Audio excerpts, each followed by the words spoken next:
Hej, välkommen till VAKURLEIKI.FO till dina bäck som är här. Och idag så får jag visa till my nighttime routine.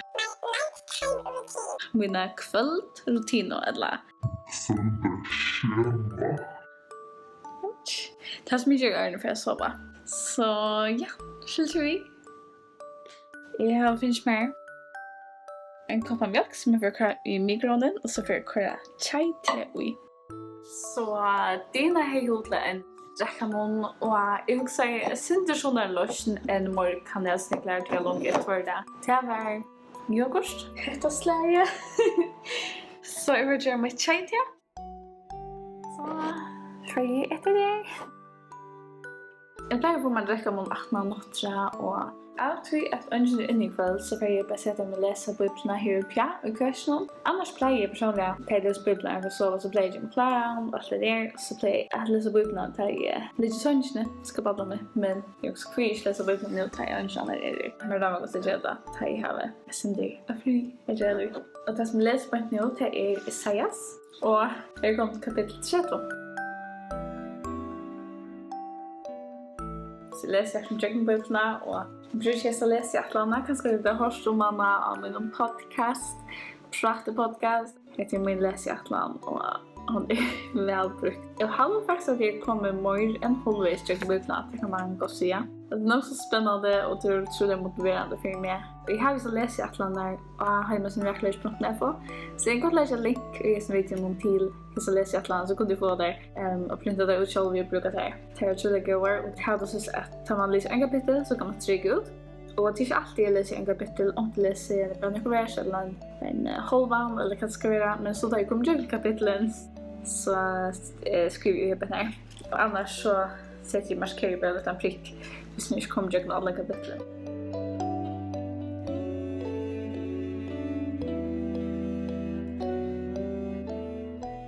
Så det er ikke alltid at jeg får supernek brosjur, men i dag så har jeg Hetta særlig noe som hefter seg vi.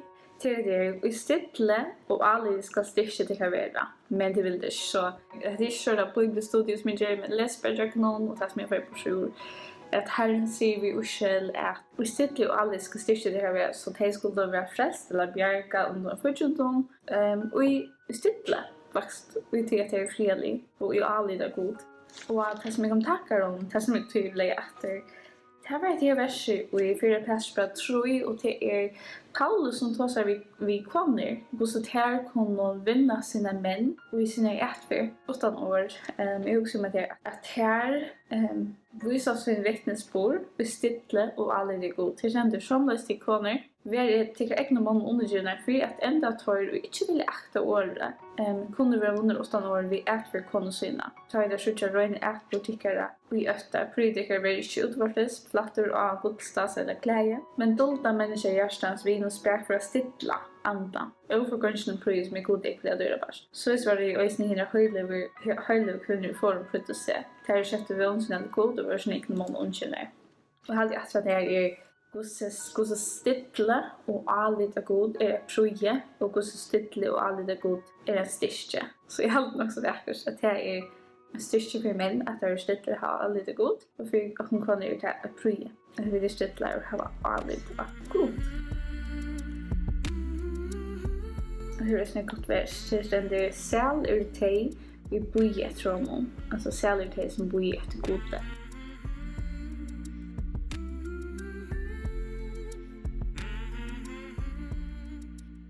Så jag har läst en kapitel så jag får trycka det ut kapitel 30. Och det är något som motiverande jag switcha för mig att okej, nu är det bara 6 kapitel efter just här. Men ja, jag hade lite twiger så är det inte alls så motiverad att läsa men i röjne ångti är Hetta när jag går motivation att stryka ut men ångti färger den inte på sjur och det är sådana motiverande men jag skulle twiger att jag hade det gjort att tro på att läsa det här var ett för det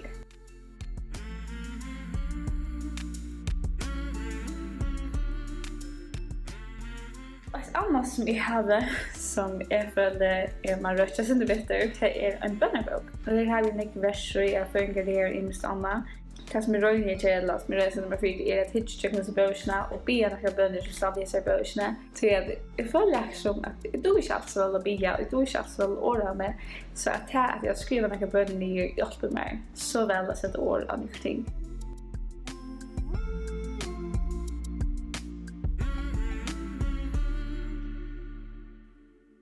Nekkar bønner for det. Nekkar.fo, nekkar bønner for bøybørsene. Så nekkar bønner for det skjeites. Og det nekkar fantastisk at kunne be for hver øren, der man ikke sammen, og be sammen, der man sammen. Det så fantastisk oppbyggende.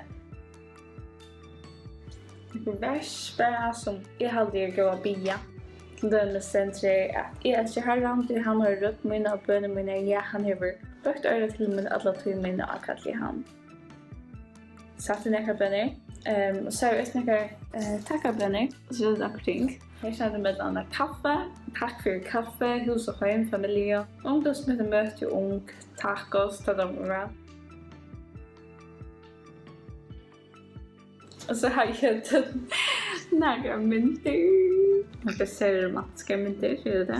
Ja, jag har planer om att köra mer mynter i så börsna. Jag ska dit ta över i Rom i sommar. Men min printer är inte fri, så jag har också störst snack att se att så jag vill läsa. Och för jag skiftar nockkläder och bosta tänderna. Så shout out till Parola till min nockkläder. Men jag så för bosta tänderna. Och jag har boila. Så det är också något vi, och hvis du vill switcha hur jag bosta med boila så har vi 3 video om boilar och om hur jag bosta tänder och så framvis. Så testa eller hvis du har hur du. Det är bara fast forward. Jag är så klar för att sova. Jag får bara checka några mailar hemma sina.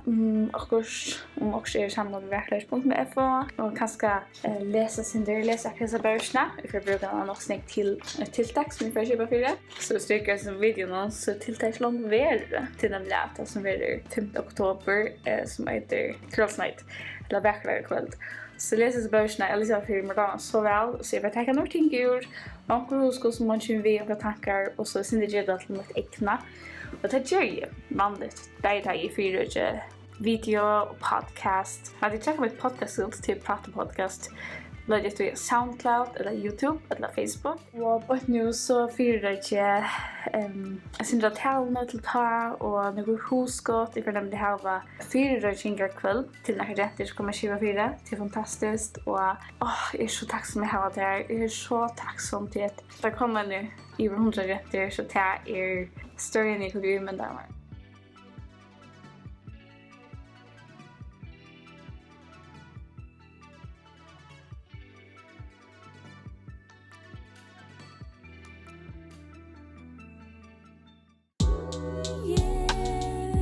Dama och FYLG. Yeah!